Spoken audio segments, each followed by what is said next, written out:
Yan guys. Ito. Ang ating mamaya.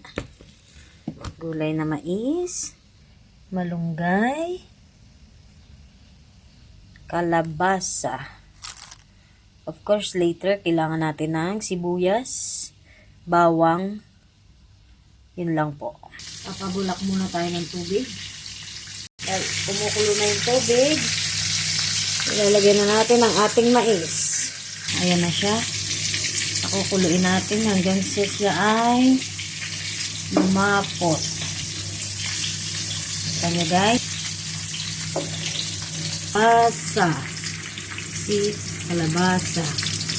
Ilagay na natin. Ayan, kalabasa. Kailangan natin ng paminta. Ayan. Guys. Ayan.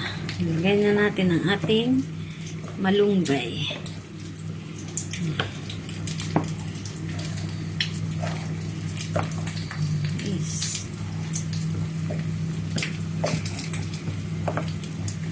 Hindi na natin pagtatagalin na siya kasi ang malunggay natin.